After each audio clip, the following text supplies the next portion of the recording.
नमस्कार दोस्तों, स्वागत है आप सबका मेरे इस चैनल में।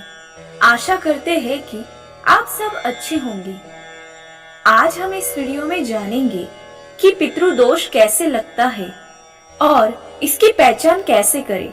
उसी तरह पितृदोष से मुक्ति पाने के लिए हमें क्या करना चाहिए, इन सभी बातों के बारे में आज हम जानेंगे।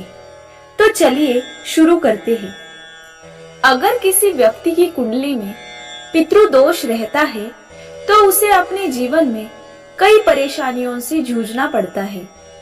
पितृदोष लगने के कई कारण होते हैं, जिनमें से कुछ वजह ये भी है, जैसे यदि किसी व्यक्ति की मृत्यु के बाद उसका अंतिम संस्कार विधि विधान से नहीं किया जाता है या उस व्यक्ति की असामयिक मृत्यु हो जाती है, तो उस व्यक्ति से जुड़े परिवार को पितृदोष का सामना करना पड़ता है।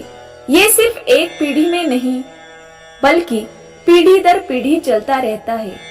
अब हम पितृदोष के लक्षण के बारे में जानेंगे। ऐसे कौन से लक्षण दिखाई देते हैं जिससे हमें पता चलता है कि हमारे घर में पितृदोष है या फिर व्यक्ति के कुंडली में पितृदोष है। अब हम जानते हैं पितृदोष के लक्षण।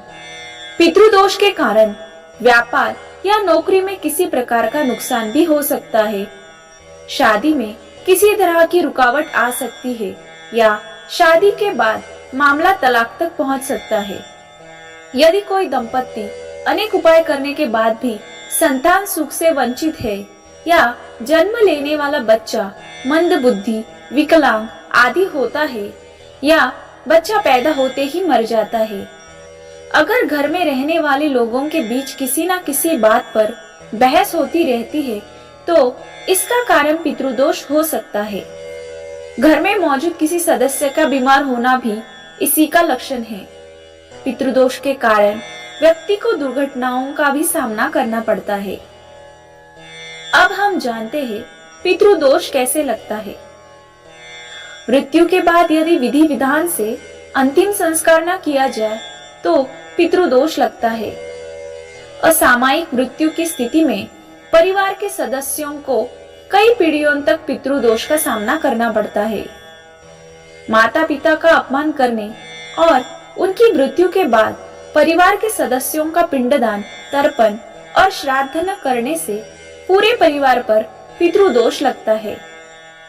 सांप को मारने के कारण पितृदोष का संबंध सर्प से होता है। पितरों का श्राद्ध न करना यह भी एक कारण होता है। पीपल, नीम या बरगद का पेड़ काटना, इससे भी हमें पितृदोष लगता है। अब हम जानते हैं कि पितृदोष के उपाय क्या है।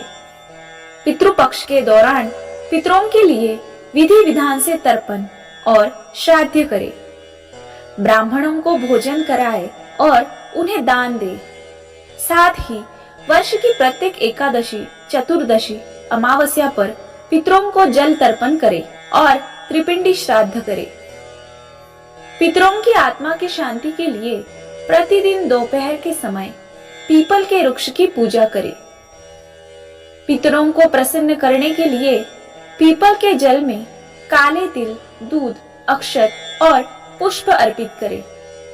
पितृदोष को शांत करने के लिए ये उपाय बहुत कारगर है। पितृपक्ष के दौरान रोज शाम को घर की दक्षिण दिशा में तेल का दीपक जलाएं। ऐसा आप रोजाना भी कर सकते हैं। किसी जरूरतमंद व्यक्ति को भोजन कराने, दान देने या किसी गरीब कन्या की शादी में मदद करने से पितर प्रसन्न होते हैं। ऐसा करने से पितृदोष शांत होने लगता है। घर की दक्षिण दिशा में पूर्वजों की तस्वीरें लगाएं। प्रतिदिन उनसे अपनी गलतियों के लिए क्षमा मांगे। कहा जाता है कि इससे पितृदोष का प्रभाव कम हो जाता है। आशा करते हैं कि इस वीडियो से आपको महत्वपूर्ण जानकारी मिली हो। अगर आपको ये वीडियो अच्छा लगे तो प्लीज मेरे चैनल को लाइक करें, शेयर करें और सब्सक्राइब करें। धन्यवाद।